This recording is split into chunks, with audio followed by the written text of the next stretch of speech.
அகதிகள் சிறுகதை. ராமேஸ்வரம் அகதிகள் முகாமில் புதிதாக வந்திருப்பவர்களை பார்த்தபடியே வந்து கொண்டிருந்தான் தமிழ்மாறன். இல்லை, இவர்களில் யாரும் எனது தங்கை இல்லை. நிச்சயம் அவளை உயிர் பிடித்து கொண்டிருக்கும். கண்களில் ஒரு அபரிமிதமான நம்பிக்கை தேடலில் தமிழ்மாறன் உறுதியாயிருந்தான்.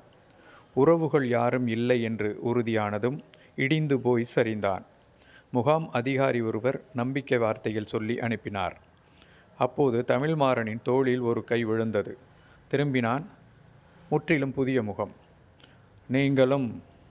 தமிழ்மாறனின் கேள்வியில் பொருளுணர்ந்து அந்த முகம், ஓமோம், தாங்கள் கருதியது சரிதான்.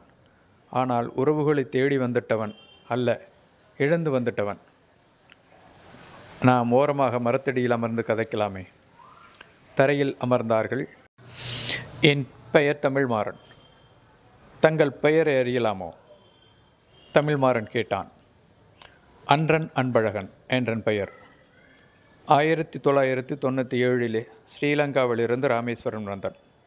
கிளிநொச்சி பகுதியில் இருந்து சிங்கள பாவிகளால் நம் உடன்பிறப்புகள் நாசமானது சமயத்தில் கண்களில் நீர் எந்நேரமும் வெளிவர தயாராக இருந்தது.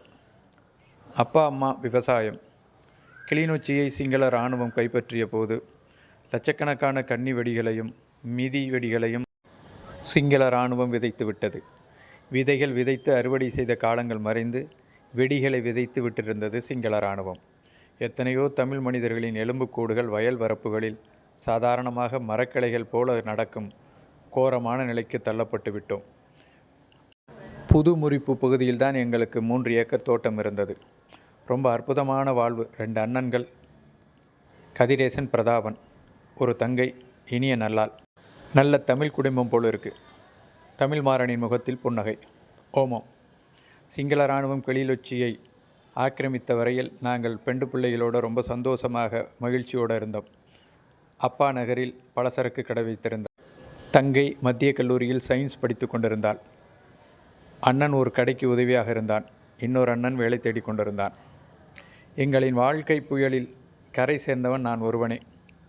ஓமோ, நீங்கள் முகாமுக்கு எவரை தேடி வந்தீர்கள்? அன்றன் அன்பழகன் தமிழ்மாறனை பார்த்தான். நான் என் தங்கையை தேடி வந்திருக்கேன். குரலில் வெறுமை கலந்த எதிர்பார்ப்பு. கயவர்கள் என் தாயாரை சொல்லவும் கூசுகிறது. அதனால் அவமானம் தாங்காமல் என் தந்தையார் கயிறு போட்டு தற்கொலை செய்து கொண்டார்.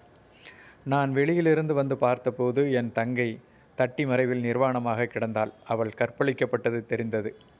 என்னை பார்த்ததும் வாரி சுருட்டி அடித்து கொண்டு ஓட எத்தனைத்தவளை பிடித்தேன். கதறி அழுதாள். கலங்கப்பட்டவள், கரைப்பட்டவள் என்றெல்லாம் பதற்றினாள். ஆறுதல் சொன்னேன். சலங்கமற்று கெட்டாள். தாய் தந்தை இழந்த நான் தங்கை இழக்க விரும்பவில்லை. எப்படியேனும் தங்கையேனும் பிழைத்திருக்க வேணும் என்று முடிவெடுத்தேன். அவள் மறுத்தும் அகதிகளோடு அனுப்பி வைத்தேன். அன்றிரவே கண்ணில் பட்ட 4 சிங்கள நாய்களை வெட்டிவிட்டு விடியும் முன்பே தோணியில் ஏறி ராமேஸ்வரம் வந்துவிட்டேன். இங்கே வந்து விசாரித்த போதுதான் தெரிந்தது என் தங்கை இந்தியா வரவில்லை என்பது. அவள் அகதிகளிடம் கொடுத்திருந்த ஒரு கடிதம் எனக்கு கிடைத்தது. என்னை தேட வேணும் என்று தாங்கள் முடிவு செய்யாதீர்கள் அண்ணா. நம் தகப்பன் தாய் சாக காரணமான அந்த கயவர்களை கண்டுபிடித்து தீர்த்துவிட்டுத்தான் வருவேன். இதில் தாமதமானாலும் எனக்கு கவலை இல்லை. ஆனால் காரியம் நிறைவேறிய பின்புதான் நான் உன்னிடம் வர வேண்டும் என்றிருக்கிறேன்.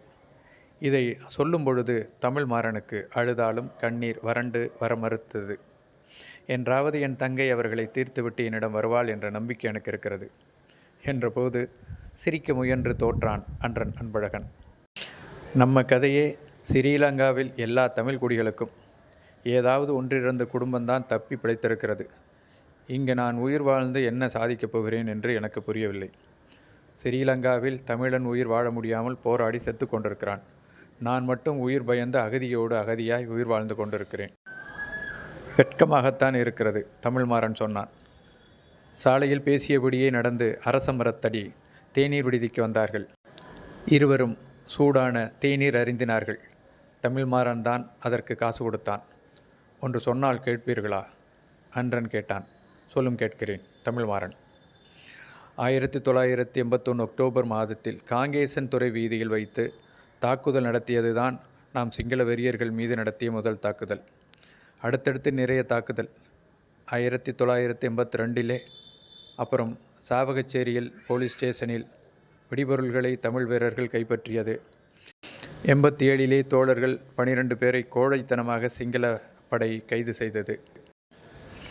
உடனே நம்ம வீரர்கள் சயனைடு சாப்பிட்டு தற்கொலை செய்து கொண்டார்கள். அப்புறம் 95 கிளிநொச்சி நகரை அழித்தார்கள். இன்னும் எத்தனையோ நாசக்கார வேளையில் நம்ம இனம் அழிஞ்சும் நம்ம சொந்தங்கள் மறைஞ்சும் நாம் இன்னும் உறவினர்களை எதிர்பார்த்து இருப்பதில் என்ன அர்த்தம் இருக்கிறது? தமிழ்மாறன் உறுதியாக கேட்டான். நான் என்ன செய்ய வேணும் சொல்லுங்க.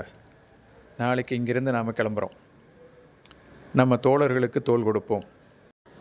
நண்பர்கள் மறுநாள் தோணியில் ஸ்ரீலங்கா பயணம் செய்தனர்.